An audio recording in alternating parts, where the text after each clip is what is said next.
saga ont bien sûr reconnu les notes du générique de Star Wars, une musique devenue un classique. La guerre des étoiles a baigné plusieurs générations depuis le premier opus en 1977. Bonsoir Patrice Giraud. Bonsoir. Merci d'être avec nous. Vous êtes l'un des fans de la première heure de la saga universelle. Vous êtes considéré comme le spécialiste français de Star Wars. Alors, on parle de Star Wars, on parle des héros qui refont la une de l'actualité parce qu'il y a une grande expo qui vient d'ouvrir à la Cité du Cinéma à Saint-Denis, une grande expo qui retrace cette formidable épopée. Alors, pour ceux qui n'auraient jamais vu Star Wars ou qui n'auraient peut-être jamais compris Star Wars, comment peut-on résumer une saga de 6 épisodes aussi mythique que Star Wars?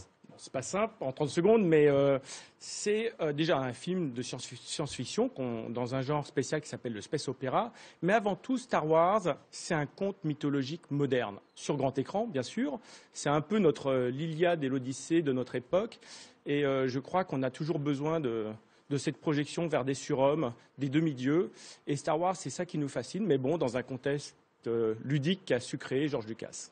Oui, effectivement, parce que en 77, enfin moi j'étais tout petit quand c'est sorti, c'était quand même une révolution. On n'avait jamais vu autant d'effets spéciaux, c'était quand même hallucinant. C'était une révolution technique, sonore, enfin ça a changé à jamais le cinéma hollywoodien. Mais effectivement, c'est ce côté hyper réaliste qui a permis de donner le premier film de science-fiction réel, limite documentaire, et c'est ce qui en a fait son succès. Et donc vous parlez de contes philosophiques, de mythologie, parce qu'on parle dans ces différents épisodes d'amour, de haine, de trahison. Il y a un côté oedipien aussi entre le père et le fils. Il faut tuer le père. Il y a un peu de tout, mais principalement c'est le voyage du héros. C'est Ulysse, une fois de plus. C'est Anakin Skywalker ou Luke Skywalker, adolescent, et quel parcours ils vont suivre pour devenir soit un bon Jedi, soit un mauvais Jedi. Donc, quelles sont leurs erreurs, quels sont leurs choix, quel est leur mentor? Et l'exposition explore en fait toutes ces thématiques. Voilà, avec des créatures étonnantes qu'on retrouve donc dans cette exposition, que ce soit des humains ou des droïdes, comme on dit dans Star Wars, la princesse Leila, Maître Yoda, le robot R2D2, Chewbacca, des noms improbables qui sont restés aujourd'hui dans l'imaginaire collectif. À toute génération, même les petits, les enfants avec les Lego aujourd'hui jouent à Star Wars. Star Wars est transgénérationnel, mais effectivement, vous le soulignez, ça c'est la force de Lucas. C'est de trouver des noms géniaux, de trouver des formes aux acteurs, aux créatures, aux aliens, aux droïdes. Tout ça, ça devient mythique. Un Stormtrooper, on le reconnaît tout de suite, et ça fascine, nous les grands enfants, mais surtout les jeunes enfants. Et dans cette expo, on découvre une partie donc de la collection personnelle de George Lucas, les costumes, les décors, les maquettes, les masques, mais surtout chaque visiteur, Patrice Giraud, peut devenir un personnage de la saga et découvrir enfin quelle force l'habite.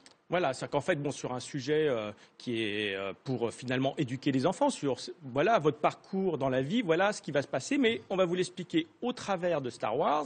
Mais en plus de vous l'expliquer, ça va être participatif. Donc vous avez votre bracelet et vous allez pouvoir vous-même faire vos propres choix, savoir si vous voulez aller sur telle planète ou une autre, savoir si vous êtes un alien de Coruscant ou de Tatooine. Et au final, à la fin de l'expo, vous allez avoir sur 3 mètres de haut votre personnage créé dans l'univers Star Wars. Mais tout ça, c'est pour avoir un parcours finalement très pédagogique et qui va permettre aux enfants de mieux comprendre le concept. Allez, dernière question. La guerre des étoiles, c'est donc 6 films, mais un 7e opus est en préparation? Oui, c'est en préparation. C'est annoncé depuis 2 ans par Disney et Lucasfilm. Bien sûr, c'est le grand secret. J.J. Abrams à la commande et est sorti 18 décembre 2015.